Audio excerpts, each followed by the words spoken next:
Hey everybody, welcome back to the channel. This is our daily news segment, and it's also basically just a way for me to show YouTube that I'm super consistent.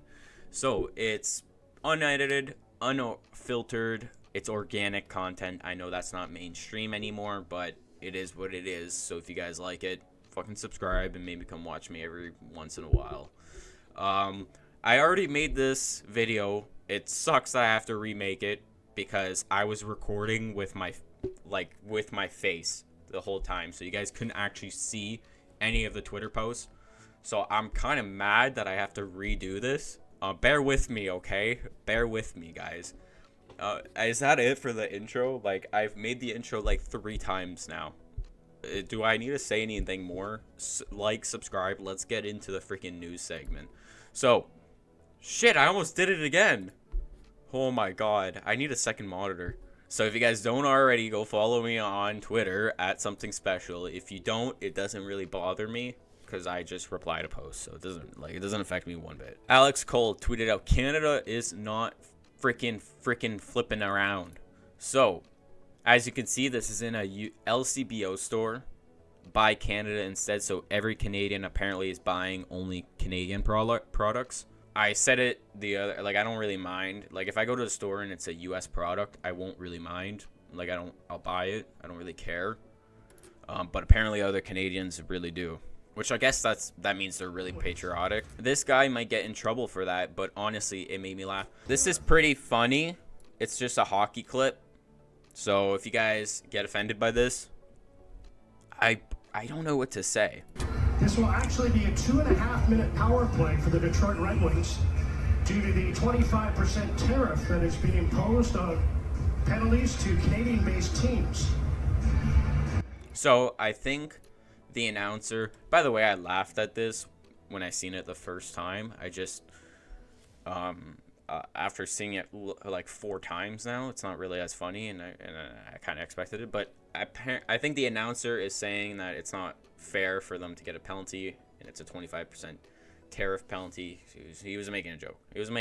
Which wouldn't get me surprised that he would get in trouble for saying that, honestly, because it's Canada. Trump says America can go without energy and lumber, Canadian energy and lumber. We pay hundreds of billions of dollars to subsidize Canada. Why? There is no reason. We don't need anything they have. We have unlimited energy. We should make our own cars and have more lumber than we can ever use. Without this massive subsidy, Canada ceases to exist as a viable country. Harsh but true. Therefore, Canada should become our cherished 51st state. Much lower taxes and far better military protection for the people of Canada, and no tariffs. He replied to the tweet saying it's a tempting offer also. So I don't have to disagree with him. It is a tempting offer. And plus it would make history, and we would be joining the US. Like, we are literally like part of the US now. Like, that's pretty cool, kinda. Elon Musk tweeted out laughing face emoji. So I wonder what's so funny. Apparently, the Mexican president stated, and his name is Shinbom. I'm sorry if I mispronounced that, dude. I'm sorry. Categorically reject U.S. statement that Mexico has ties to drug cartels. Like, I'm pretty sure everybody knows that the Mexican government has some sort of ties to the cartel. Like, I'm pretty sure that's a known thing. Just in, Russia President Putin says Europe will soon stand at Donald Trump's feet and gently wag their tails. I think I have to read this all for you guys.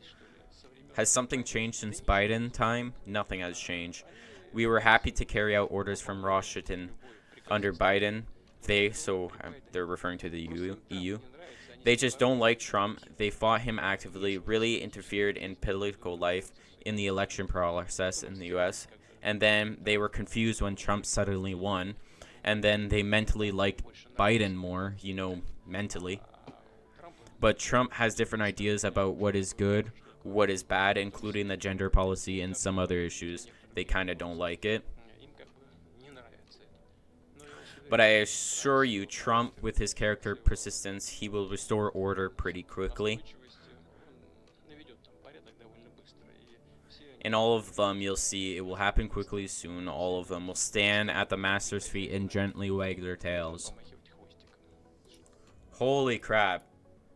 You guys are freaking welcome for that, okay? I just read that out for you guys. I'm now parched, so please leave a like in the comments below. I thought that was pretty interesting. Shocking. RCMP confirms that there are 4,000 separate organized crime groups operating in Canada.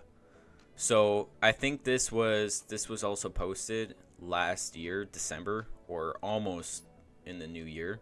A substantial number of these profiting from poisonous fentanyl. We're gonna have to watch the clip to see what's happening.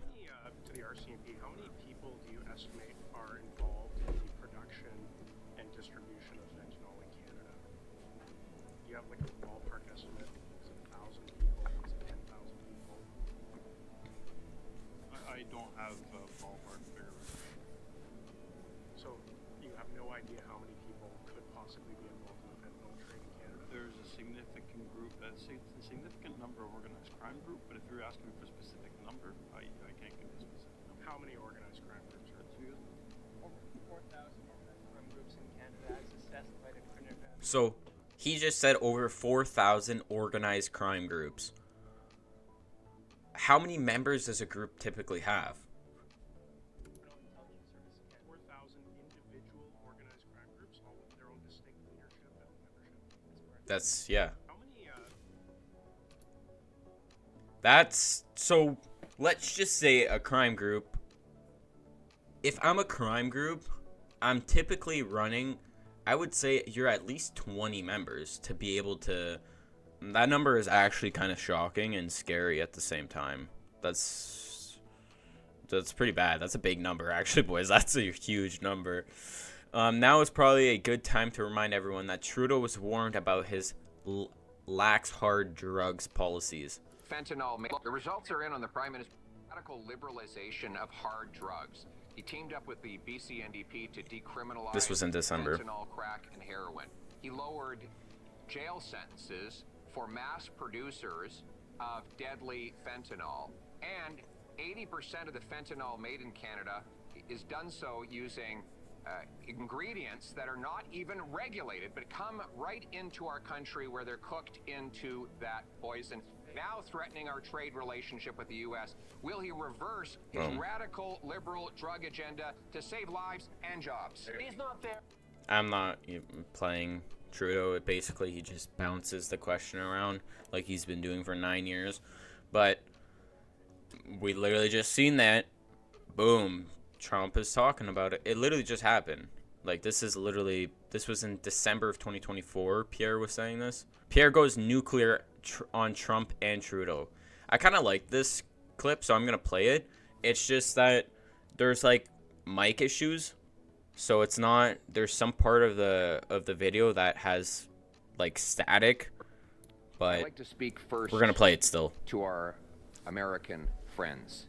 You are our friends. You are our neighbors. We share the longest undefended border in the history of the world. You buy our products, and we buy yours. You have a trade surplus with us when energy is excluded. And when it is included, the deal is even better for you because you buy our oil and our gas at massive price discounts. Not because we're nice Canadians, but because here at home we've made really dumb decisions to prevent us from exporting our energy to any other countries. But either way, Americans are better off with this friendship.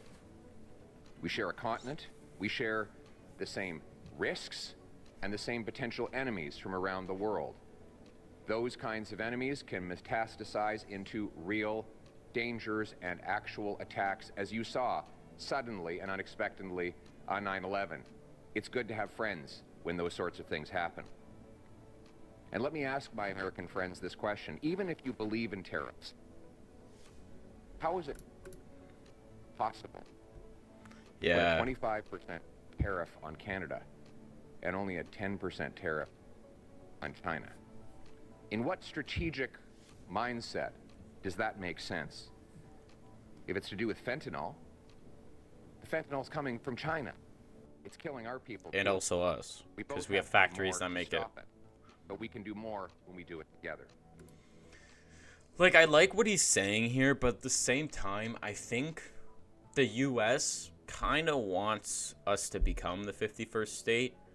So he's like, Canada's whole entire thing is that we're stronger together, but also if the U.S. absorbs us, we are in fact together still. So it's like the balance is tipped in the U.S. side. Like, we're kind of stuck. There's nothing else to talk about. We're stuck. Breaking: Trump on Fox News. He's furious with Canada. I watched this already. I don't think he's furious. I think he's kind of laughing. He disagrees with the leadership. So we're going to have to watch this video. We're going to have to watch this video, boys. Are you planning to increase the tariffs against Canada? It's kind Well, of... it could happen. If they do anything, we will. Canada's been very abusive of the United States for many years. They don't allow our banks. Did you know that? Canada does not allow banks to go in. If you think about it, that's pretty amazing. If we have a U.S. bank, they don't allow them to go in. Canada's been very tough on oil, on energy. They don't allow our farm products in, essentially. They don't allow a lot of things in, and we allow everything to come in. It's been a one-way street. We subsidize Canada by the tune of about $200 billion a year. And for what? What do we get out of it? We don't get anything out of it. I love the people of Canada. I disagree with the leadership of Canada. And something's going to happen there. But if they want to play the game, I don't mind. We can play the game all they want. Mexico, we've had very good talks with them. And this is retaliatory. This is retaliatory to a certain extent. Millions of people flowed into our country through Mexico and Canada. And we're not going to allow that. We're not going to allow that. Simple. Simple. I want to know your opinion in the comments below, boys. Trudeau and Trump will be speaking tomorrow about a 25% tariff.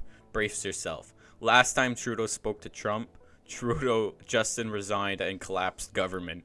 What's the worst thing that could come from tomorrow? Look at this. Look at what people... Like, this is why you watch Twitter. Because you can... Like, you just see everybody. Like, it's... We're going to end it off here. The news segment is a little short today. I'm sorry, but technically I already filmed this once, so I'm kind of pissed off about that still. News segment is going to be short today. I want to get to training, and there's going to be a video, like a vlog out tonight about, like, whatever my day was. So if you guys are interested in my life, just subscribe, and you guys will see more of my face. That's how this stuff works. Anyways, boys, see you guys in the next one. See you guys tomorrow for next news update. Hopefully you guys have a nice day. Peace.